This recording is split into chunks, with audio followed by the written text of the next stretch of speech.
Good morning, ladies and gentlemen. I have to say thank you again for allowing me to be here. I was speaking yesterday, slightly jet lagged from a plane. Today I'm going to be talking about learning in the workplace and how it's changing. We've seen some recent academic studies that shows what we learn today has a half-life of 5 years. So the skill requirements in the workplace are changing much more fast than ever before. So today I'm going to be talking about how we learn, what drives our learning behavior, and what skills do we need for the future.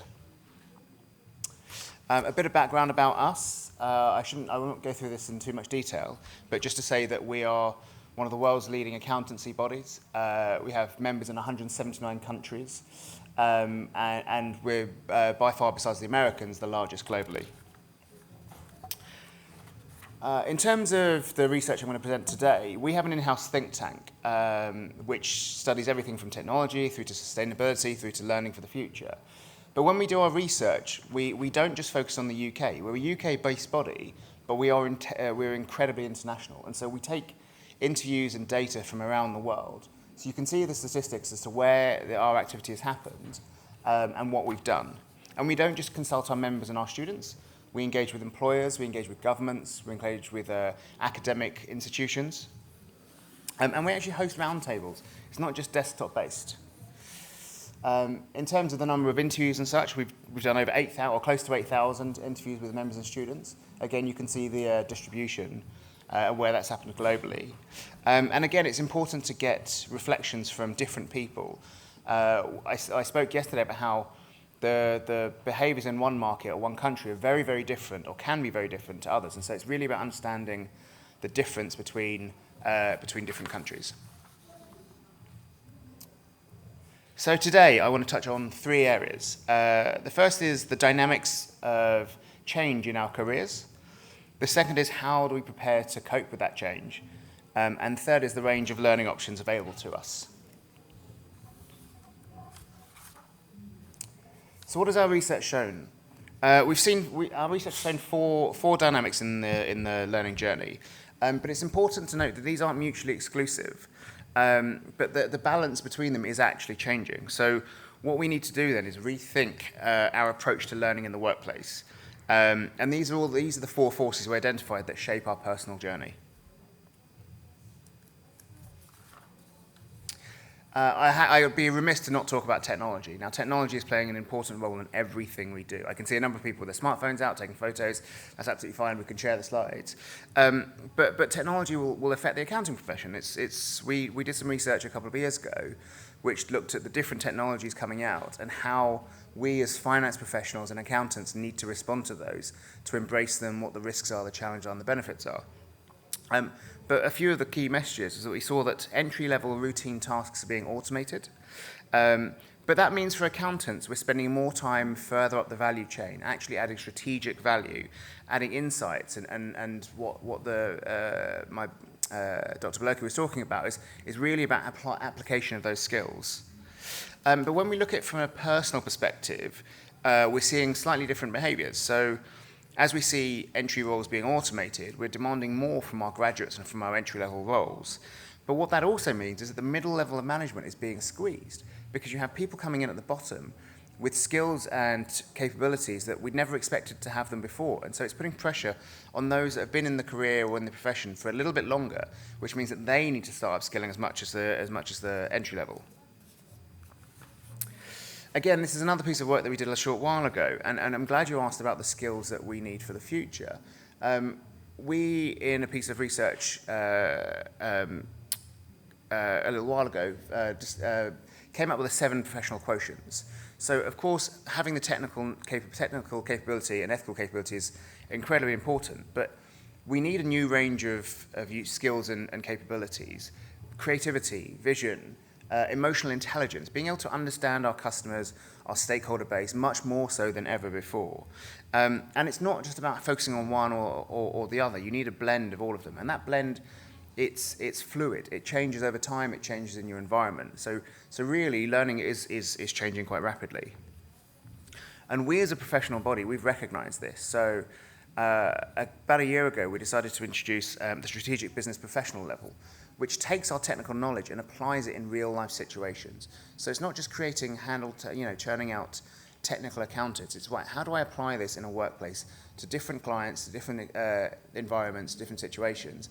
And that creates much more value for employers. They're not getting somebody that could be automated. They're getting somebody that can add value from start to the end of their career. So how do people learn? Well, we're seeing that learning actually and career paths are changing rapidly. It's no longer just the very sort of straightforward up the ladder. Career paths are changing every day. They're going sideways, they're going diagonally. People are moving from practice into industry, into entrepreneurship, back into practice. And so our traditional career path ladder isn't as valid as we once expected. And we're actually now seeing extended careers. It wouldn't be uncommon to see 4 generations in the same workplace, with life expectancy increasing and both the desire and the need to work for longer. Actually, you're seeing a much older generation or an increasingly older generation in the workplace. And those two, that generation can't be ignored. They'll need to reskill. They'll need to look at what their value add is for the future as well. Okay, so how do we learn? This is our 4 dynamics as we talked about. The 4th dynamic to think about is we are very much more so in charge of our own careers. As I said, we're looking not to traditional career path ladders, we're looking at matrices and lattices. So we need to understand what skills we need for where we want to go, where we want to take ourselves. And we need to reflect that we learn from our experiences as much from education sources. You can see here the slides presents the 5 learning preferences that we discovered based on our responses. We're not saying that traditional learning is ending, by no means, but traditional learning is very much being supplemented by experiential learning, by online learning, by learning in the workplace. So we need to be prepared for change, us as a professional body more so. But these are the dynamics of the changing workplace, and so we look at 4 areas. Openness on how we approach learning. Responsibility, who is responsible for our learning journey, the balance between the employer and the employee. Culture, what is the culture behind learning? Is it encouraged, is it not encouraged? And then the ecosystem, what is available for us to learn? I'm not going to spend too much time on this side, but success for us relies on us demonstrating, us as employees, demonstrating the relevant skills, be above and beyond what employers are perhaps asking for. It's showing that we want to learn, that we're encouraging, we're taking this we're taking responsibility for our own journeys. And responsibility is a hugely important attribute, and one that employers are looking more so. I mean, they may consider learning a cost. They shouldn't, but they're expecting employees to actually pick up their own slack. So talking about responsibility, this is like I said, this is changing. Now, employers can't be absolved of responsibility for learning. They still have to invest in their workforce, not least for the aging workforce, where they need to either reskill them, re-roll them, or actually utilize their skills in different ways. But like I said, employees are looking for their own resources, they're looking for their own journeys, looking to construct their own skills, and plan for the future much more so. Culture. Now, this is an incredibly important element. The culture of learning, both from an individual perspective and from an employer perspective, incredibly important. You need a culture in an organization of learning, of encouraging learning, of promoting experiential learning, handing down skills and knowledge, and of fostering growth.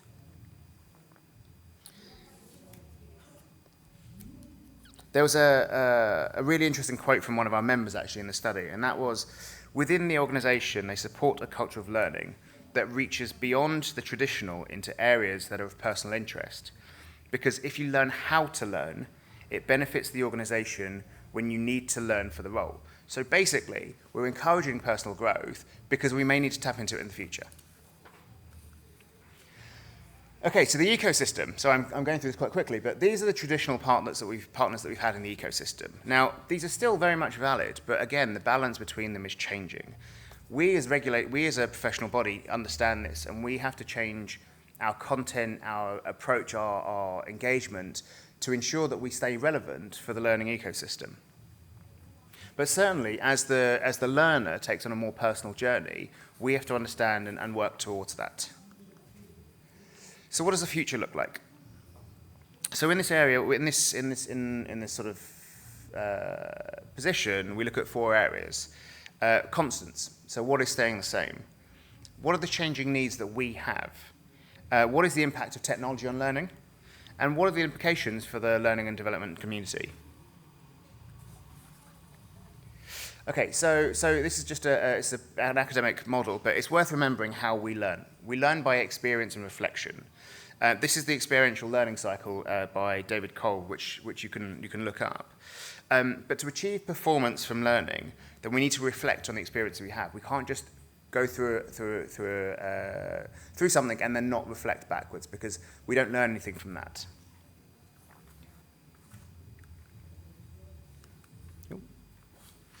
Okay, different needs. You all have smartphones, and that makes a huge difference to us. We no longer need to be able to recall facts. We have everything we need, generally, at our fingertips.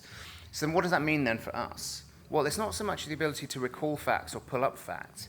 It's actually about how we apply the skill, apply the knowledge that we've discovered, how to search for stuff, really. It's about using that sort of lateral thinking and finding solutions for new problems using old experiences. And our social networks are incredibly important for sharing that experience and for getting validation from our peers as well. It's one thing to suggest a solution, but actually we do need to still validate. And we do that pretty much by crowdsourcing it. Technology-engaged learning. So this is transforming everything. Like I said, we've got smartphones, we have iPads, we have tablets, and the works. But what that means is that our access and is growing exponentially. We can do a lot more on the move. We can do it through audio, through visuals, through reading, whatever it might be. But it does mean that we then need to focus more on how we learn and what we learn, and actually sticking to it. I think with the breakdown of not the breakdown, but the balance more towards self-experiential learning, it can be easier to give something up, or to stop learning, or to just not spend the time on it, and that's really what needs to change, or we need to be cautious of. Okay, I'm going to speed through. The L&D community, we've recognised this. We have to spend a lot of time and a lot of energy thinking about how we respond to this. And so we have to, you can see on the screen what we're doing for tomorrow, basically. It's understanding how we deliver our content. Implications. So just summarising up. It's always the time to learn and to grow. For the employee, you need to take the journey into your own hands more so than ever. But the requirements are evolving, so you need to understand what is required from you now, but also what is going to be required from you in the future, and where do you want to go? What are you setting yourself as a challenge? For the employer, and this is incredibly important, certainly for us as an organisation which engages with tens of thousands, if not hundreds of thousands of employees around the world, we need to help them understand what is happening in the learning environment. And so learning is something that you need to focus on to support the growth of talent and to foster it, to retain it, and to nurture it. And it's a strategic tool. It's not just a cost that you spend. If you're trying to create leaders for the future and you want that talent to stay internal, then you need to invest the time and the money and the experience in getting them to that leadership position. And you need to build a culture across the system, not just from the L&D department, from the HR department. It needs to come from the top. And it needs to permeate downwards. And that's me. I hope that's a very sort of quick canter through. All of our research is available online. It's all free. We use it to inform governments, employers, universities, and learning providers.